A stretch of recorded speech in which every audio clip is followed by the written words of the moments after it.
नमस्कार दोस्तों, आप देख रहे हैं न्यूज स्पेयर। आज की बड़ी खबर जुड़ी है मशहूर शिक्षक खान सर की कोचिंग से, जहां आग लगने की घटना के बाद कई सवाल खड़े हो गए हैं। बताया जा रहा है कि बिल्डिंग से छात्रों को बाहर निकाला गया, वहीं फायर सेफ्टी को लेकर भी चर्चा तेज हो गई है। दूसरी तरफ इस मामले से जुड़ी कानून पहलुओं पर भी सुनवाई की खबर सामने आ रही है। आखिर क्या हुआ था, आग कैसे लगी, छात्रों को कैसे बाहर निकाला गया, फायर सेफ्टी जाँच में क्या बातें सामने आई और अब आगे क्या होने वाला है, आइए पूरी खबर विस्तार से जानते हैं। दोस्तों, हाल ही में एक ऐसी घटना सामने आई जिसने छात्र और अभिभावकों दोनों की चिंता बढ़ा दी। खबर के अनुसार खान सर की कोचिंग से जुड़ी बिल्डिंग में आग लगने की सूचना मिली। जैसे ही आग की जानकारी सामने आई, वहां मौजूद छात्रों और स्टाफ के बीच हलचल मच गई। सबसे पहले छात्रों की सुरक्षा को प्राथमिकता दी गई और उन्हें सुरक्षित तरीकों से बाहर निकालने की कोशिश की गई। प्रत्यक्षदर्शियों के अनुसार घटना के दौरान कुछ समय के लिए अफरा तफरी का माहौल बन गया। हालांकि राहत की बात यह रही कि छात्रों को बाहर निकालने का प्रयास तुरंत शुरू कर दिया गया।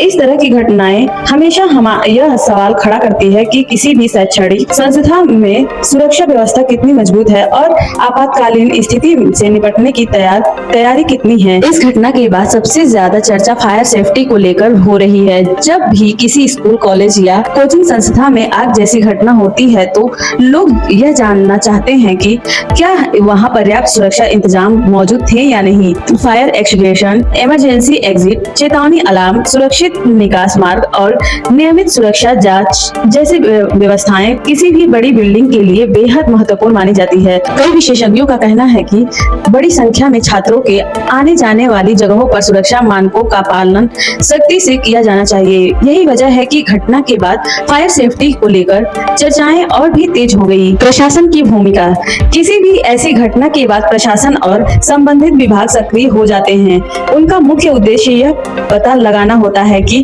घटना की वास्तविक वजह क्या थी और क्या किसी प्रकार की लापरवाही हुई थी।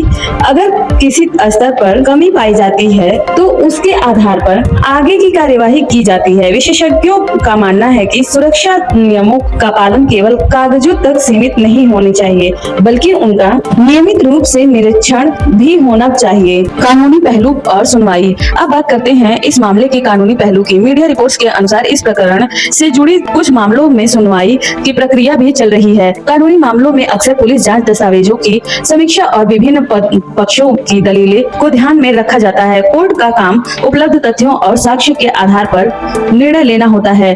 इसीलिए किसी भी निष्कर्ष पर पहुंचने से पहले जांच और न्यायिक प्रक्रिया का इंतजार करना जरूरी होता है। सुरक्षा क्यों जरूरी होती है? दोस्तों, यह घटना एक बार फिर हमें याद दिलाती है कि सुरक्षा किसी भी संस्था की सबसे बड़ी जिम्मेदारी होती है। आज देश भर में लाखों छात्र कोचिंग संस्थाओं में पढ़ाई करते हैं। ऐसे में जरूरी है कि हर संस्था में फायर सेफ्टी सिस्टम मौजूद हो, इमरजेंसी एग्जिट साफ और खुला हो, नियमित सुरक्षा जांच होती रहे, स्टाफ और आपातकालीन स्थिति से निपटने का प्रशिक्षण दिया जाए।